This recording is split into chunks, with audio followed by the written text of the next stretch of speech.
Hey everyone, how's it going? Welcome to this next video here on n8n queue mode. Now you get into the world of something called stress testing. That's right. What stress testing is all about is we want to see how many users can we actually put into our system, into our workflow, into whatever we've built until the server breaks or until everything breaks apart.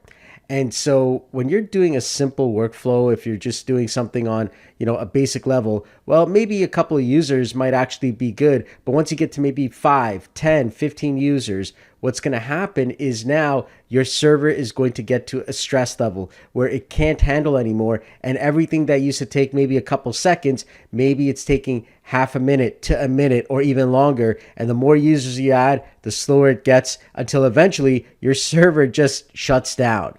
And that is a stress test. That's where you push it to the stress level. So when that happens, like, what do you do, right? Well, in this video, we're going to go over n8n queue mode, and we're going to discover why this incredible mode of using n8n is actually the key to scalability. So let's dive right in. One of the challenges in n8n when you're actually building out workflows is, once you start building out some great workflows, your customers are going to come in and they're going to like what you do. And so what's going to happen is now, you got your first n8n implementation here, and, a user comes in, they call up your workflow, and your workflow works, and it's great. Okay. This could be maybe, let's say it's an AI that actually takes a photo and does something with it. All right. And maybe it's going to sharpen the image, right? Something like that. Or it takes a black and white photo and makes it color. Whatever workflow you've made that, that it's going to do. So basically, at the end of the day, in order to do that for one person or two people, that's okay because, you're taking a file, you're bringing it into some workflow that you've created, and then you're outputting the final, file after it goes through AI systems. Now, the challenge is, well, with one user, it's okay. What happens when you get to 10 users? Does the server slow down? Does it crash? What happens when you get to 50 users? Or 100 users or more than that, right? So now we get into a stress point. And stress testing is all about, seeing how far we can push our server before it breaks. Now, at the end of the day, you want a solution that's going to help you to grow and expand or scale. So n8n has something built in called n8n queue mode. So you have your main n8n system, whatever it is, you could call it whatever. Now, what's going to happen is normally what was happening before was you're just running all of your actual automations here. All right. And so now, this server is the only one.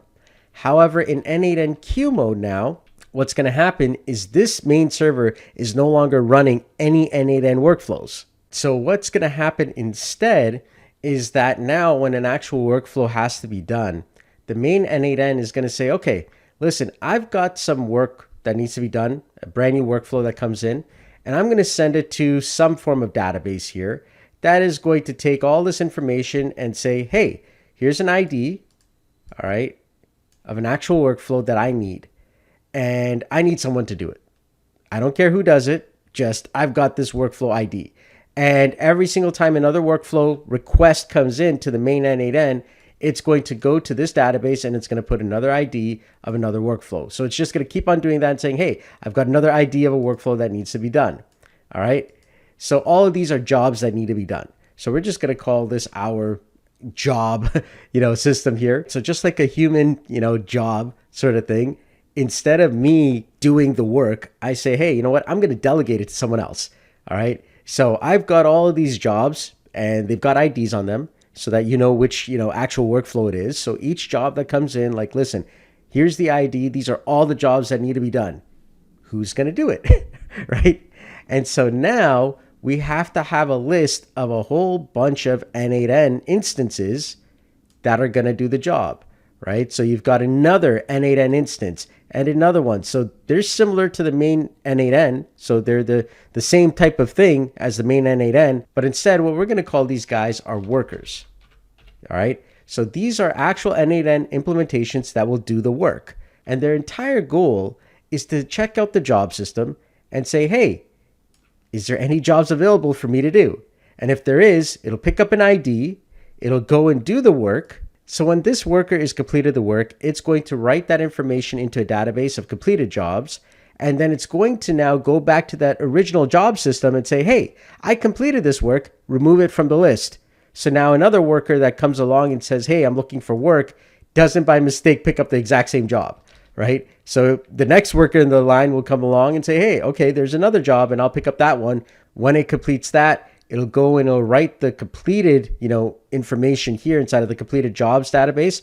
And then it'll go back into the list and say, hey, you know what? I've completed this job here, remove the ID. All right. And then, it's kind of like this back and forth sort of dance. Now, once that happens, this job system will notify the main n8n and say, hey, you know what? The job was completed. All right. Now this main n8n can actually go and check all the completed jobs, in the execution history, but it'll actually now go into that database of completed jobs and you'll be able to see all of the list of everything that's inside of there. So that's how the queue system works in n8n. So when you've got a lot of work that needs to be done and you've got a lot of users making requests, well, now this job system will really help you out. So to set up this entire vision here, we're going to need a few things. First, we're going to need something that's going to send messages back and forth and act as the job system here. Well, there is an open source tool called REDIS that allows us to send messages back and forth and handle events. And now for this bottom part here, we're going to need a different database system to be able to store all of this. And just for that, what we're going to be using here is something known as PostgresSQL. All right, so we're going to be using that as our actual database system for the actual queue mode. So when we put this all together, the actual flow should look something like this. So a user is going to make a request into the main n8n. From there, the main n8n is going to send that request into the job system, which is now known as REDIS. And then from there, the REDIS system is going to have all the different jobs where now a worker is going to see what's available and it's going to come in and it's going to say, okay, I'm going to pick a job and then I'm going to take it, I'm going to complete it. Once it completes it, it's going to go and update the database system in Postgres here. And it's also going to go and update REDIS and say, hey, I'm done. Remove it from the jobs list. And then from there, the main REDIS system is going to send a message to the main n8n saying that the job is done. And now the main n8n can actually go into the database to see that, yes, indeed, the job is there and it is done. So the great thing about the setup is that as your application gets bigger and better and more powerful and you have a lot of users coming in, you can literally increase the amount of workers here to actually be able to handle that many users. So let's say, for example, your entire system here is now getting stressed with, let's say, 20 users. Well, just fire up another worker and now you're good to go. All right. If you want to do 100 users, 1,000 users, no problem. You just add more workers to the entire list and you're able to handle now much more scalable applications. So for clarity, every worker is an n8n server, just like the main server. Now, cost-wise, if we were going to do a simple setup, let's say on DigitalOcean, let's say this main server is a $6 per month server, a very simple one. Then all of these guys would also be $6 a month servers as well.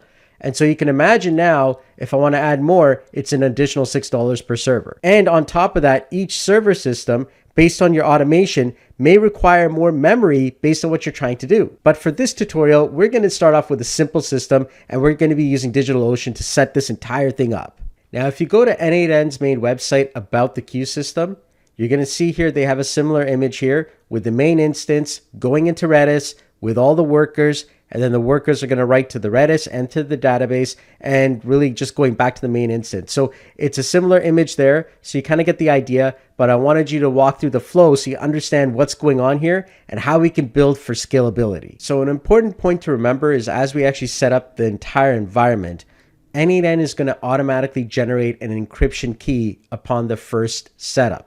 Okay, so when you start it up for the first time, you're going to actually get an encrypted key there. So this is the key that we're going to have to record somewhere. So as you can see here, whatever you're going to consider is the main instance, you must share that key across all workers. All right, so here we are in DigitalOcean, and now we're going to create 3 specific droplets. One which is going to serve as the main, and 2 others which are going to serve as workers. So let's go ahead and let's click on create, and let's click on droplet, and I'm going to choose San Francisco. And specifically what I'm going to be doing here is I'm going to go to marketplace. I'm going to select n8n. So we've got the n8n image there. I'm then going to come down here and I'm going to select the $6 server here. Okay, then I'm going to type in my password, and I'm going to type in the name here, n8n q main training. I'll use the same name here, n8n q main training. Let's go ahead and click on create droplet. And at this point, I'm going to create the 2 workers now. So come back up here, click on create droplets, select San Francisco again. And for you, you're going to set up wherever is closest to you. All right, I'm going to select n8n again, regular server, enter a password. But this time I'm going to be naming this one here, worker 1 for the training. And then I'll put that here as well, n8n q worker 1 training. Click on create droplet. All right, now let's create worker 2. So create droplets, choose San Francisco or wherever is closest to you. Go to marketplace, choose n8n. I'm going to choose a basic server here, set up a password. And now let's name this worker 2. So n8n q worker 2. And I put the word training after there, but you could just call it worker 2. And then same thing with the tags, n8n q worker 2. And then go ahead and click on create droplet. All right, so now it's actually finishing up the actual building of the actual server. So once that's done, as you could see, basically my cost to just set up the n8n q mode here on DigitalOcean is going to be about $18 a month. If I want to add more workers, well then it's an additional $6 a month per server or per worker. So now that these 3 have been spun up by DigitalOcean, I actually still have to do another step, and that is I need to connect these to my domain name and actually set them up. So let's go ahead and do that now. All right, so here we go. This is the first one here. I'm going to copy this IP here. I'm going to go to my domain name provider and I'm going to add a subdomain. So here we are in my domain provider, and I'm going to click on add record. And I'm going to add an A record. Over here, I'm going to call this my n8n main, and I'm putting the letter Q at the end so that I remember that this is the Q mode version. And it points to this IP address, which is going to act as my main n8n server. So let's go ahead and click on add record, and let's repeat this process for the 2 other servers. So here we are in worker 1. We're going to copy its IP address. We're going to add an A record, just like this. So I'm naming this n8n q worker 1, and it's going to point to this IP address here. Let's go ahead and click on add record. Here's the second one. We're going to copy this IP address here for the second worker. Let's go ahead and click on add record, A record. We're going to type in n8n q worker 2, and we're going to point to the new IP there. Let's go ahead and click on add record. And as you can see, now we're just waiting for the actual IP to propagate. So give it some time, and once it's propagated, we have to set up all 3 servers. So while that's going on right now and it's actually doing the propagation, I want to go over specifically workers here. So if you just set up 1 worker and 1 main, you're not really going to see the benefits of Q mode. And the reason for that is, well, you just have 1 worker. It's equivalent to having just that 1 server that was doing everything before. Where you're going to see the benefit is now when you have 2 or more workers, it's going to be much faster. And when you add a 3rd worker, it's going to be even faster. And so just recently, n8n's team released a video showcasing some of the actual stress tests with what Q mode can do. And I'm just going to share that with you right now. So Angel Menendez here, he created an incredible stress test video just a couple weeks ago to kind of go over this here. And some of the results that he actually had were pretty amazing. So this chart here really stood out because it was like showing what happens on a single instance up to 200 users at a time, for example, on something that was a simple type of webhook. He was actually getting, a pretty good set of responses before it kind of like started dying out on 200 users. But when Q mode was installed and set up, this was the difference. And when you're getting into 200 users now, it was like everything's working and it's great. And, as you can see, the data is really, really good. And that's why Q mode is so powerful in n8n. Suffice it to say, when you actually watch all the data that, the n8n team was able to show when it goes under stress, the Q mode system is a lot better when you're actually looking at scaling your applications to a higher level. So Angel Menendez did a great job of showcasing that. So really thank you to the n8n team and Angel for putting this together. And this is why it's so important to actually set up Q mode, especially when you're growing your n8n workflows to the next level and you've got a lot of users using your system. I'll put a link to that stress test video from n8n right in the description below. So take a look. All right, so the first system that we're going to set up is the main system. All right, so go to your main n8n that you set up as your main system. So if you remember back to the image, we're starting off with this main server here. So we're going to start setting that one up first. So here in DigitalOcean, let's go ahead and click on console. And now let's type in the subdomain that we had set up. So this one is n8n main q. That's a subdomain. It's on my main server. So solomonchrist.com. And then the email address, I'll just put in mine. All right, let's configure the time zone. Yes, it's going to be Americas, 49 for United States. It's going to be 21 for Pacific. And is above correct? Yes. And so there we go. It's actually setting up the whole n8n. It's the usual same setup that you would do if you're just running one server. Now we're actually going to be doing this 3 times in a row, and that's for every single worker. We have to actually set it up. However, we're starting with the main one first because there is a different set of setups that we have to do for the main versus the workers. So once that's done, copy the domain name and let's go to a web browser and set it up. All right, so now let's go ahead and enter all the information and do the setup. And where it says, how did you hear about n8n? You could type in Solomon Christ. There we go. And then after you hit get started, you'll see this screen here. Go ahead and enter your email, and you'll get an actual activation key as well. So go ahead, I'm going to click on send me a free license key. And once you get the activation key, you can actually click on the email here, click on activate license key, just like that. And you should be ready to go. So we've just done the basic setup of the main server here. However, we still need to set this up for queue mode. And we also need to set up the REDIS server as well. So we're going to do both of these on the main server. So let's go ahead and do that now. So now that we're on the n8n server, we need to actually get our n8n encryption key. That's a really important thing that we're going to need across all workers. So the main n8n system actually generated one. So to do that, we're going to be using this command here, docker space exec-it and then n8n-docker-caddy-n8n-1. This is the name of the actual service that's running. And then we're going to be using the cat command and then /home/node.n8n and then /config. If I hit enter on that, I'm going to be getting my encryption key from it. And as you can see, it's actually written right here. Okay, this is my encryption key for this specific version. Now, I don't mind it being shared because I'm going to be, shutting this all off after the tutorial. But basically, you'll actually get the encryption key here. So another way to actually do this is we need to find our Docker information here. So if I type in Docker PS like that, it's going to list out all the information here. And I'm just going to quickly expand this out here so you can kind of see what's going on a little bit better.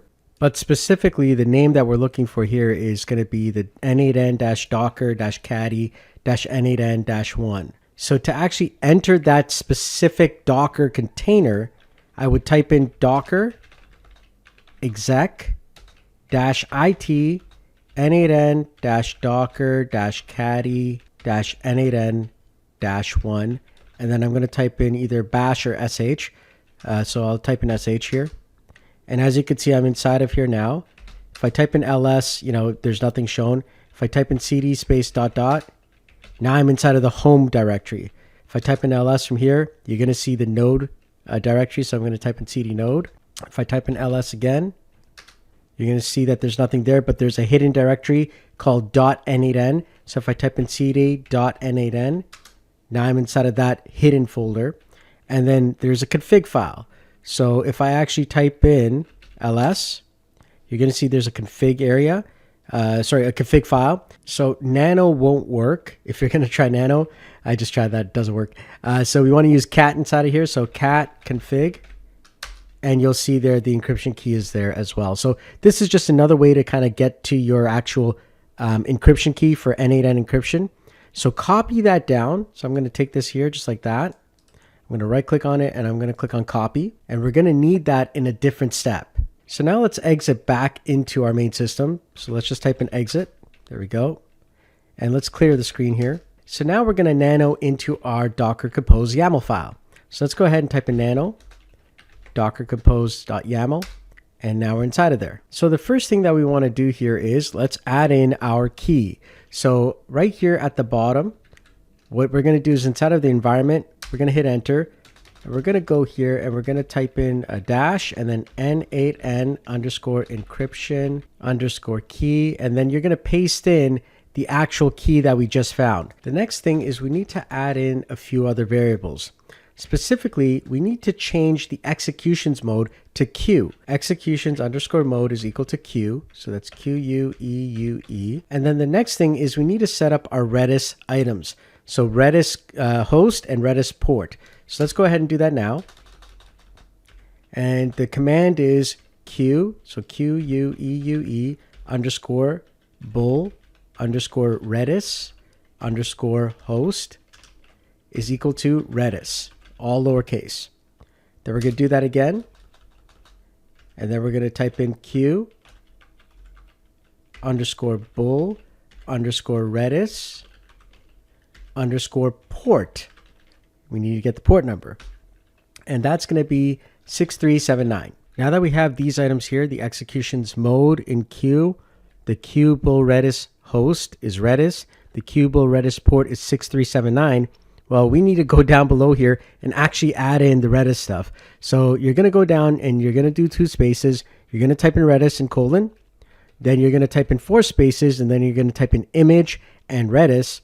Then you're going to type in restart, colon, and always, so that, every time the system restarts, it always, restarts Redis. And then you're going to set up the ports, 6379 to 6379. And so you're going to do ports, colon, and then 6 spaces in, dash, and then a quote, 6379, colon, 6379. And then we're going to do Control X to exit. Okay, so now we have to do a Docker compose down. So let's type in Docker compose down, just like that. And now we're going to do a Docker compose up -d. And that's going to pull in the Redis stuff as well. So Docker compose up -d. So if you did everything correctly, you should be up and running, and your Redis system should also be running.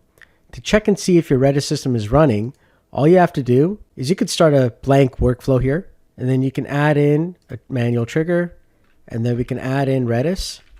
There it is. And then we're going to select return generic information about the Redis instance. So just go ahead and click that. We're going to go to our credential here, click on create new credential. So inside of here, we're going to type in the word Redis because it's no longer localhost. It's actually its own system called Redis. And the port is that. There's no username and password, so we're just going to hit save here. And there we go. The connection is correct. So we know that Redis is up and running. So we can actually access this now, and there's no issue. If I click on execute step, it's going to give me all the information on Redis, and so everything is up and running. All right, so at this point, we've got our n8n main system running.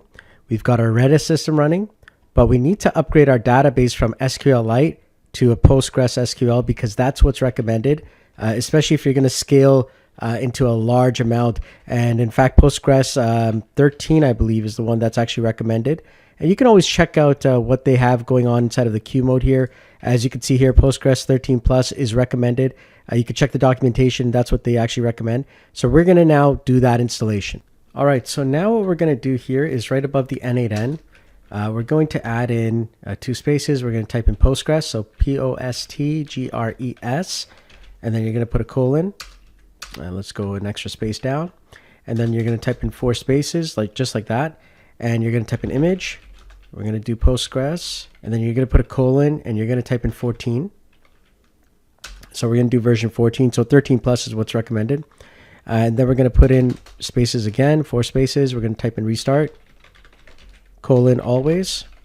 Then we're going to go 4 more spaces again. We're going to type in environment, colon.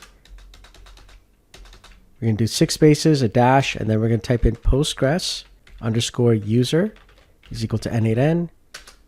And then we're going to do Postgres again underscore password is equal to n8n password.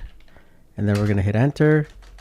And then we're going to put a dash Postgres underscore db is equal to n8n. And then we're going to go 4 spaces in, and we're going to type in volumes. And then put a colon, hit enter, 1, 2, 3, 4, 5, 6. All right, then we're going to type in dash. We're going to type in space, Postgres, and it's all lowercase, by the way. So Postgres, lowercase, underscore data colon /var /lib /postgresql /data, and then hit enter. 1, 2, 3, 4, and then we're going to type in ports colon, and then 1, 2, 3, 4, 5, 6, and then we're going to put a dash, and this specific port is 5432, and then 25432. So that's the main part of the Postgres config. Now we have to go into n8n and add in the Postgres items there. So let's go down here below our n8n queue items. And what we're going to do is we're going to add in now a few lines here. So db underscore type. So let's put a space. db underscore type is equal to postgresdb. Hit enter. Now we're going to do db underscore postgresdb underscore host is equal to postgres. Hit enter. 1, 2, 3, 4, 5, 6. All right. Now we're going to do db underscore postgresdb underscore database is equal to n8n. Hit enter. 1, 2, 3, 4, 5, 6. Then we're going to type in db underscore postgresdb underscore user is equal to n8n. All right, and then 1, 2, 3, 4, 5, 6, and then db underscore postgresdb underscore password, and that's going to equal what we had as a password, which is n8n password. So just make sure that you keep everything the same when you're doing all of that. So another key item that we need to make sure that we add to our main n8n implementation inside of the actual Docker Compose file here is after we put in the Postgres information, the next item that we want to add in is n8n underscore runners underscore enabled equals true, because these are required for queue mode. And the last one here, dash offload underscore manual underscore executions underscore to underscore workers equals true. Okay, so these two need to be there in order for queue mode to work correctly. And then finally, if we go down to the very, very bottom here in the volumes, we have to add in the Postgres data as a volume. So we're going to do that here. Type in postgres underscore data colon. There we go. So now we have a volume called Postgres data. All right, hit Control O to save it, and then hit Control X to exit back to the main system. All right, so now we're going to do a Docker compose down. And now we're going to do a Docker compose up -d. And now it's going to be pulling in Postgres. So now that we've set up Postgres, we have to reset up our n8n. And that's because we're using a new database system for n8n completely. So let's go ahead and let's do that again here. All right, and just activate this version. So basically what's happened now is we went from an SQL-like database to a Postgres database. All right, so it's a different database system, and that's going to help us with scalability. So now we've set up our main system, we've set up REDIS, and we've set up our Postgres SQL. So now our new system is running on this new database system. It's no longer running on SQLite. We are now ready to go into queue mode. So now let's go into our DigitalOcean and let's set up the other two worker n8ns. So we're going to go into our first worker here, and we're going to click on console, and the subdomain that we actually had was n8n queue worker1, and then the domain name solomonchrist.com. Okay, you're going to enter your own domain name, and this is based on whatever you set up. All right, here's my email, and then time zone, yes, let's do Americas 49, and then 21, and yes. And while that one's doing that, we're going to return to the other one over here. This is the second one here. And we're going to open up its console and do the exact same thing. So just click on console here. And then this one is n8n queue worker 2. All right, so now the two systems are basically getting all set up. So inside of our first worker, we're going to go into the OPT folder and then into n8n-docker caddy, just like you would in the main one. And we're going to type in nano. And then we're going to type in docker-compose.yaml, hit enter. Now specifically, our worker nodes do not need to show an actual user interface. So all we need to do is just have the n8n systems running, so we don't need the caddy and all the other stuff inside of there, unless you want to actually see the visuals, but we just need the worker nodes. So we're going to set this up so it's just the worker nodes and not the UI. So that way we're saving a little bit more on the actual server itself. So what this means is that we don't need the caddy files.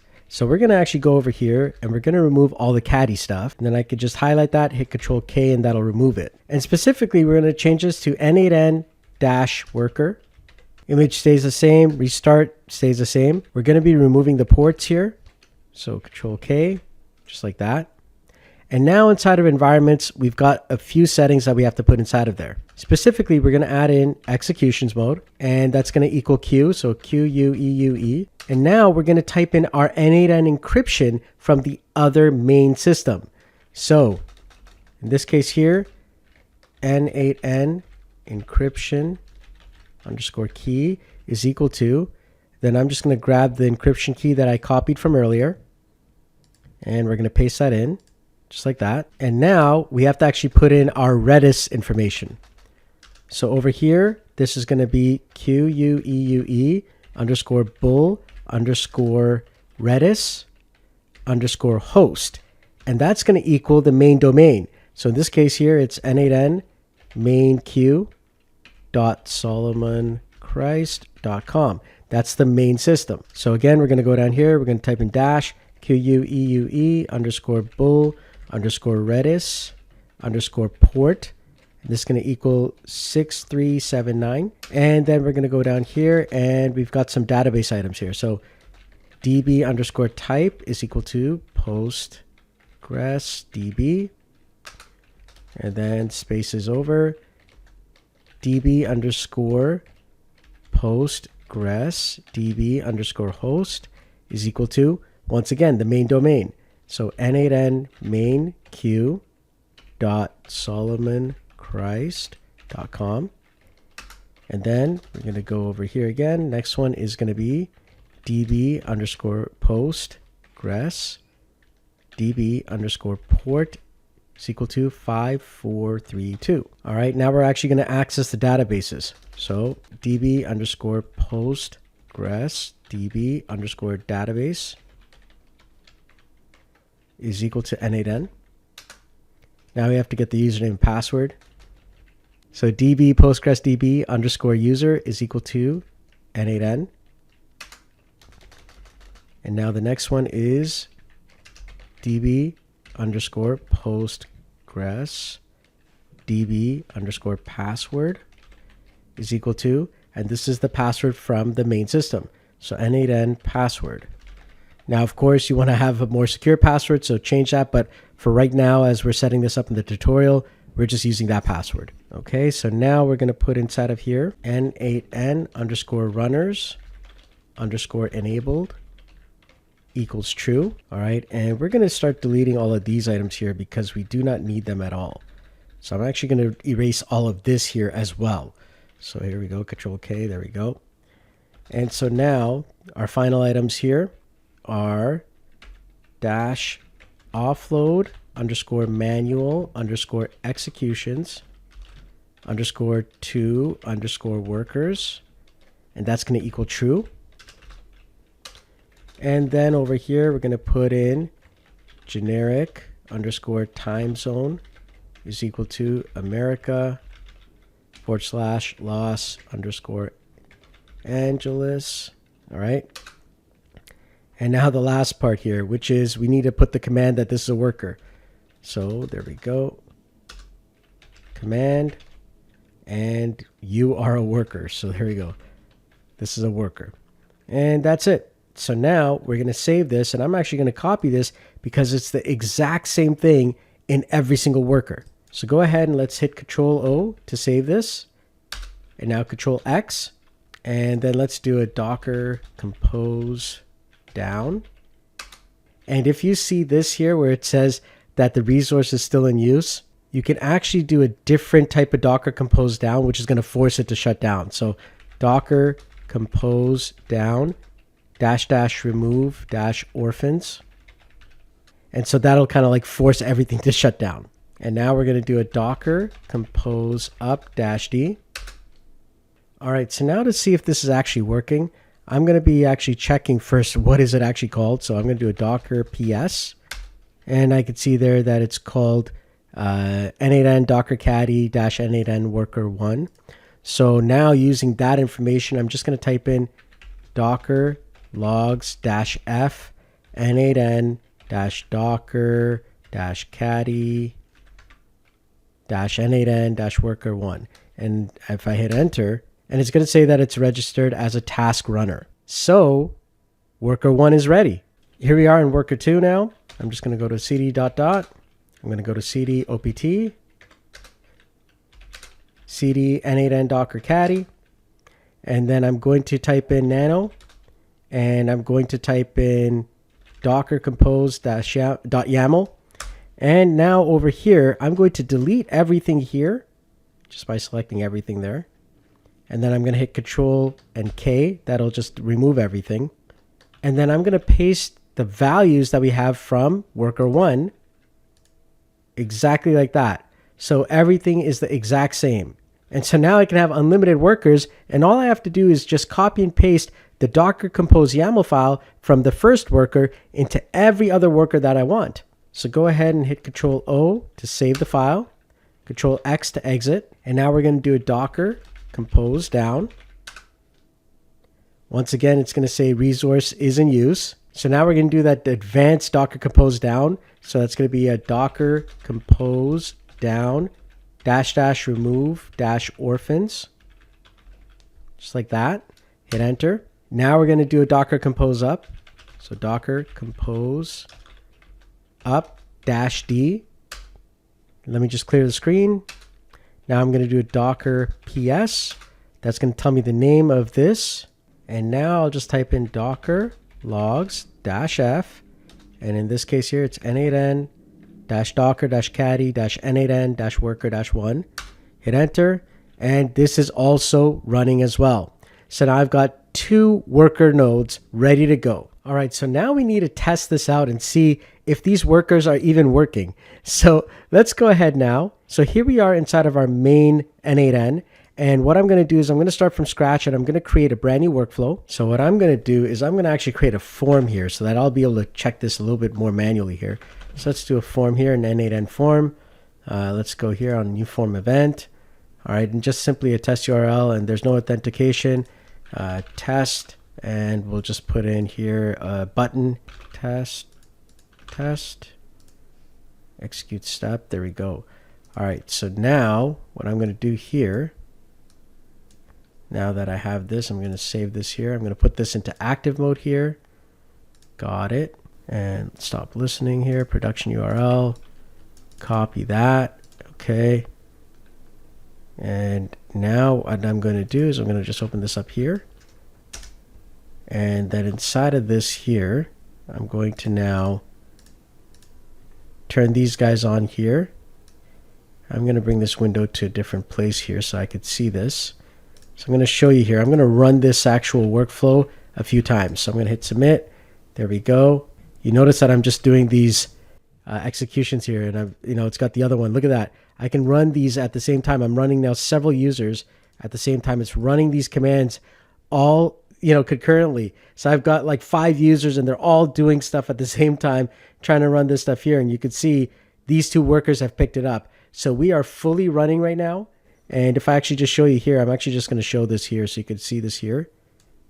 Let me just put this down here so you can actually see this actually going on live.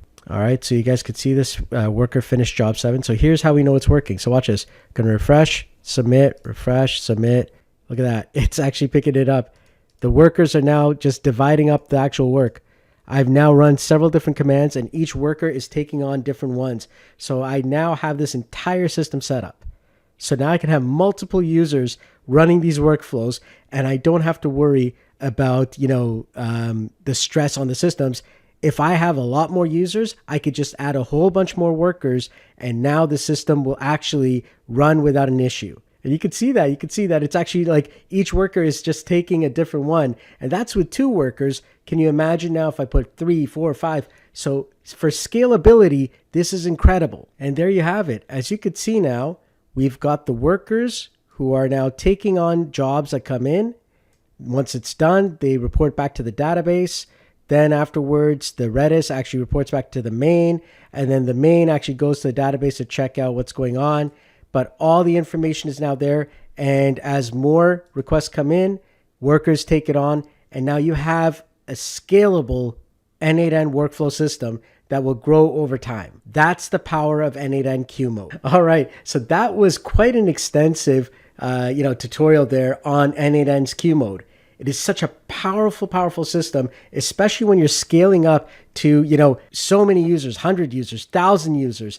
You'll be able to do that just by adding more workers now. If you found this video useful, please go ahead and join my school community. I would love your support, so thank you so much for that. For everyone who's supporting me, I do appreciate it. Go ahead and try and set this up on your end, and don't forget to also join the n8n community as well. Until next time, I look forward to seeing you in another video. Take care. Bye-bye.